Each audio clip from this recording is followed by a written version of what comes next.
kan kondisinya di bawah perlindungan polisi. Ini kan bukan ditahan, bukan. Ini anak korban. Yang jelas LM sekarang di rumah aman. Ada pemeriksaan lanjutan untuk LM karena itu memang permintaan dari rumah sakit RSCM, terutama dari ahlinya. Dari mulutnya sendiri, saya independen. Jadi mari kita perlakukan, kita hargai anak ini. Ponakan saya tolong dihargai.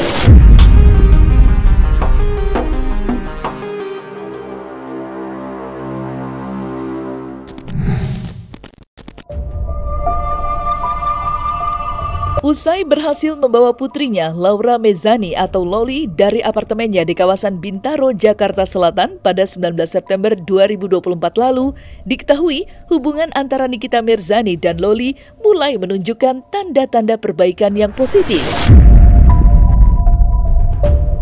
Dalam siaran langsung di akun media sosialnya, Nikita terlihat lebih tenang dan bahagia usai Loli kini berada di tempat yang aman dan nyaman, jauh dari situasi yang membuatnya khawatir.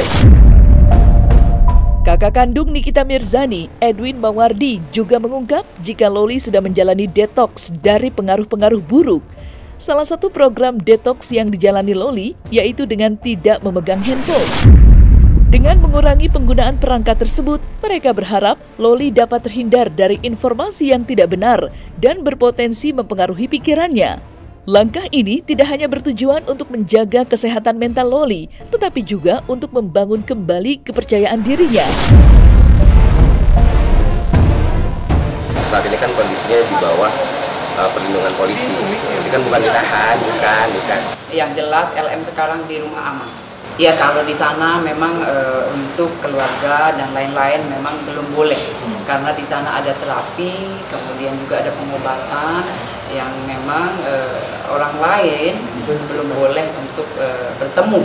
Ya, yang jelas di sana memang rumah aman. Ya. Pengobatan dalam arti psikis berarti? Psikis, fisik ataupun psikis. Itu psikolog atau psikolog pasti. Nanti yang jelas penyidik ya yang berkoordinasi dengan pihak P3A. Baik, Laura baik sekali keadaannya karena mungkin sudah vibe-nya sudah berbeda ya, sudah tidak di lingkaran setan ya kan. Jadi sekarang dia sudah bisa mengontrol emosi, sudah bisa diajak bicara dengan baik, sudah sangat amat tenang. Mudah-mudahan nanti dari mulutnya Laura sendiri yang akan bercerita. Mungkin nggak di sini, nanti saat mau masuk ke pengadilan. Saat itu di atas sidang ketiga, ya yang pertama saya katakan, kenapa nak kau kok marah-marah, terus kenapa harus memanggil nama, itu kan ibumu, itu kan orang tuamu, itu kan mamamu. Iya, dia mama saya. Ya sudah, panggil sebagaimana yang biasa kau panggil. Kau panggil mama, atau panggil sebutan seperti yang biasa kamu lakukan, jangan lagi panggil nama. Itu sempat dia meneteskan air mata karena memang saya rangkul kepalanya. Kamu yang tenang ya, kamu kaget tiba-tiba datang Edwin, semua datang ada di depan apartemen. Kenapa? Karena harus tahu dia. Ini perjuangan seorang ibu untuk memberikan perlindungan kepada anaknya karena dia tahu ada sesuatu yang terjadi. Jadi supaya dia paham kenapa tiba-tiba Edwin turun, saya turun, Nikita turun, karena apa? Satu-satunya jalan untuk memberikan perlindungan kepada Laura adalah membuatkan laporan polisi supaya diproses. Kenapa? Begitu diproses, perlindungan itu akan diberikan oleh negara kepada korban. Ingat, Laura adalah korban dalam perkara. Korban. Saya sama Nikita, sama Edwin fokus dalam perkara ini supaya anak ini mendapatkan perlindungan secara maksimal. Perlindungannya bagaimana juga secara bagi dia juga terlindungi. Karena banyak hal yang terjadi sebelumnya. Jadi seperti itu. Tapi saya katakan kembali, tidak ada persoalan percintaan. Ya ini. Aduh, astagfirullahaladzim. Ya, sangat betul. Astagfirullahaladzim. Yang dilaporkan apa, yang dibahas apa, yang saya laporkan itu Undang-Undang Perlindungan Anak, tindak pidana kejahatan terhadap anak kecil yang dilakukan oleh orang dewasa dengan ancamannya 5 tahun maksimal 15 tahun. Jadi tolong kamu tidak paham, tanya apa yang dilaporkan oleh Nikita Mirzani supaya Anda tidak tersesat semua menyampaikan kepada masyarakat. Setelah mengikuti serangkaian proses yang panjang dan melelahkan, Loli akhirnya berhasil melakukan visum. Proses visum tersebut berkaitan dengan laporan yang diajukan oleh sang ibunda yang telah berlangsung beberapa waktu lalu. Setelah visum, Nikita mengungkapkan rasa optimisnya bahwa hasil pemeriksaan ini akan semakin menguatkan niatnya untuk menuntut keadilan dan semakin percaya diri bahwa Fadel akan merasakan akibatnya. Namun, tak lama setelah hasil visum dikeluarkan, terungkap bahwa Loli akan memerlukan pemeriksaan tambahan. AKP Nurma Dewi selaku Humas Polres Metro Jakarta Selatan menginformasi bahwa proses ini masih jauh dari selesai.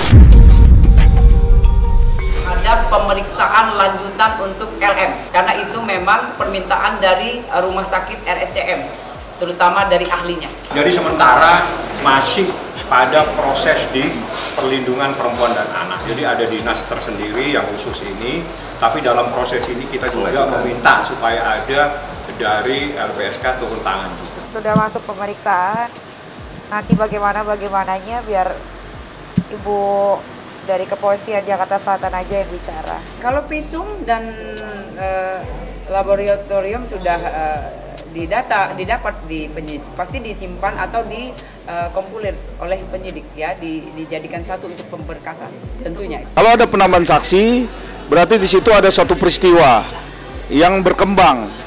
Nah, dari pengembangan daripada kasus yang dikembangkan oleh penyidik tentunya, di sini ada beberapa peristiwa-peristiwa yang harus dilakukan pemanggilan. Kenapa? Biar terang benderang, biar tahu nih peristiwanya sesungguhnya seperti apa. Nah, kalau memang ternyata begitu dipanggil ada tambahan 2 orang ya, saksi ya, terus akhirnya ada peristiwa tambahan atau peristiwa pidana lagi, tentunya ini bisa dijadikan tambahan peristiwa pidana baru, delik pasal baru. Kalau memang di situ ada peristiwa baru atau adanya misalnya dibuktikan adanya penculikan, dibuktikan adanya tindak kekerasan seksual atau apapun. Nah, itu bisa dilakukan itu apabila di situ ada petunjuk-petunjuk yang mengarah ke arah situ. Nah, itu harus dikuatkan dulu memang. Tetapi kalau memang ternyata keluarganya memang adanya suatu persekongkolan terhadap persoalan jahat, tentunya tidak menutup kemungkinan ini bisa di dalam proses untuk dalam lidik menjadi proses sidik seperti itu. Walaupun ada visum et repertum yang menyatakan bahwa mereka telah terjadi persetubuhan terhadap Loli, tapi itu tidak cukup. Harus dikuatkan dengan bukti-bukti lain selain saksi-saksi yang dihadirkan. Juga harus ada bukti lain yang bisa menguatkan bahwa saudara Fadel ini telah melakukan tindak pidana terhadap anak daripada Nikita Mirzani. Jadi kasus NM ini kalau sekali KPAI menilai ini kan isu pengasuhan ya, di mana kita melihat ada perbedaan pandangan ya antara NM dengan Ananda terkait kehidupan ke depan gitu ya. Dan kalau kita lihat pemberitaan kan sejak dari dia kuliah sekolah di UK ya juga, mana NM juga pernah menyampaikan dia tidak akan bertanggung jawab pada anaknya, kemudian tidak memberikan uang dan seterusnya gitu ya. Dan karena ini kita melihat isu pengasuhan, kita berharap penyelesaiannya kan bisa secara privat gitu ya. Kita berharap Ibunda NM ini bisa menyelesaikan secara baik dengan Anandanya dan bisa berkomunikasi dengan baik. Atau bisa juga kalau memang keluarga besar tidak bisa memfasilitasi, KPAI bisa sebetulnya sebagaimana mandatnya bisa memediasi. Kalau memang itu dibutuhkan, KPAI bisa melakukan mediasi ya dengan syarat ada permintaan mediasi dari para pihak ya. Kemudian yang selanjutnya bagaimana memastikan para pihak ini mau dimediasi ya. Artinya mereka menyiapkan waktu kemudian lalu datang ke KPAI untuk melakukan mediasi.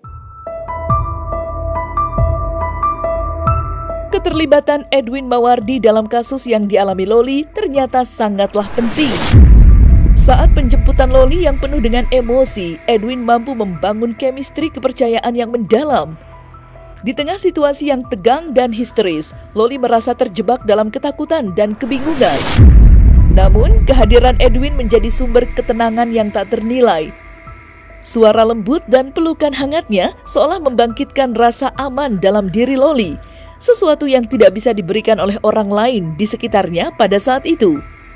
Dalam momen emosional tersebut, Loli akhirnya mengungkapkan perasaannya kepada Edwin, di mana ia amat menginginkan jika dirinya dipanggil dengan nama Laura. Nama yang diambilnya ini bukan sekedar label, melainkan simbol dari keinginannya untuk bangkit dan menjadi sosok yang lebih kuat dengan nama lahirnya itu. Kemudian ada satu hal lagi yang saya mau menghimbau untuk teman-teman semua.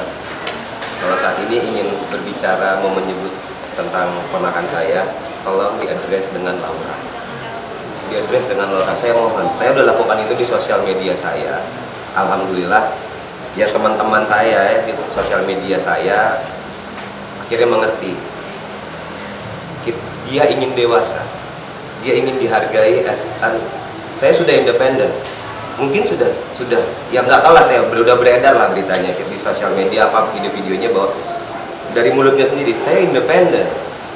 Jadi mari kita perlakukan, kita hargai anak ini, ponakan saya, tolong dihargai. Kalau kemarin miminya sudah mengancam untuk kalian jangan jadiin ya muka anak saya mainan. Kalau mau pakai sound, mau pakai parodi, feel free. Kita kemas ini seringan mungkin, tapi tetap dengan pesan yang dalam. Toh saya juga mengemas kemarahan, saya marah. Kalau dibilang marah, saya ini pamannya. Kalau di negara ini tidak ada hukum, mungkin hukum rimba, tapi enggak mau saya hukum rimba. Masih ada hukum di atas ini. Jadi tolong hargai ponakan saya juga. Adik saya sudah mengimbau demikian. Himbauan dari saya, tolong sebut namanya dengan Laura. Dari pernyataannya Edwin, satu hal saya garis bawahi, ada pernah kejadian. Jadi kejadian di mana Laura itu fotonya diedit dan segala macam. Iya, Mimi marah itu. Dia marah, dia telepon saya bersama kita melaporkan seseorang dan akhirnya seseorang itu dipenjara. Yes, itu dah ya, siang itu dah dulu tuh ya, gitu dah. Jadi saya aja bagaimana perlindungan di kita terhadap anak? Ya, betul. Diedit saja mukanya pada saat itu, dia marahnya dan dilaporkan ke kantor polisi dan orang itu akhirnya dipenjara. Dipenjara, kena dia. Dia juga diedit. Saya juga bukan diedit, jadi saya diberikan caption, dikondisikan bahwa ini lihat kakaknya aja orang gila, nggak sehat mental. Padahal saya lagi makan. Nah, tapi dia tidak kita bawa untuk membuat laporan, tapi cukup Nikita mewakili anaknya karena marah dia. Tapi ini dia pun diedit-edit, dia nggak pusing. Yang pusing jangan coba-coba ganggu anak saya. Ya ini yang terjadi. Karena anaknya diganggu, dia membuat laporan polisi. Hadapin itu pasal 15 tahun. Jadi nggak main-main. Kita bicara lebih banyak, takutnya saya ada salah. Mungkin teman-teman tolong hargai juga, kita juga lelah, saya tahu teman-teman lelah. Mungkin kalau saya izin teman-teman, tadi saya sudah sampaikan poinnya adalah dari saya, tolong kedepannya sebut jangan nama itu lagi, sebut dia Laura, karena kita hargai keinginan dia untuk dia ingin menjadi orang yang independen. Bukan kita mau melepas, udah kan mau independen, terus sana pergi sendiri, bukan. Justru ini omnya, keluarganya memfasilitasi, kamu mau disebut independen. Oke, namamu adalah Laura. Independenlah dengan nama itu nama lahirmu nak. Kita sebut itu aja. Jadi jangan lagi sebut dengan nama yang kemarin. Saya nggak tahu ya, mungkin akan ada polemik seputar ini, feel free. Saya nggak mau urus, tapi saya pribadi nyebut ponakan saya Laura. Saya pribadi ya. Sepanjang saya berdiskusi kemarin di mobil yang kemudian videonya menyebar, kemudian saya seperti ngereok. Terus apa namanya? Kesal juga ya. Kenapa tuh? Udah dah gitu dah, intinya adalah saya manggilnya Laura, saya ngobrolnya sama Laura, ini ya Laura dengar om, Laura ini bukan kamu, Laura ayo istighfar, Laura kamu haus enggak om aja yang haus, udah makasih. Itu kejadian dari apartemen sampai ke rumah sakit. Terus saya temenin terus, maksudnya sampai akhirnya saya juga sampai rumah sakit. Jadi dia minta saya untuk tidak om aja yang temenin aku. Yang dia ceritain kejadian dari apartemen, masuk mobil, masuk rumah sakit, dari rumah sakit ke Polres. Ya, jadi semuanya Edwin yang dampingi. Saya yang dampingi. Jadi makanya saya bilang, siapa yang tersakiti berikutnya atas hal ini udah pasti keluarga. Tapi kalau mau tepuk dada, saya nggak mau tepuk dada, tapi saya nih kalau dibilang idek ya bagaimana? Toh akhirnya anak ini ngedenger omongan saya gitu. Saya ajak ngobrol, dia mau dengar. mungkin siapapun mungkin saat itu nggak bisa masuk, karena siapapun yang masuk nanti akan dapatnya itu oleh-olehnya adalah yaudah scream bareng deh, kuat dah adu scream sama tuh anak, ayo, sampai akhirnya dia bisa lembut.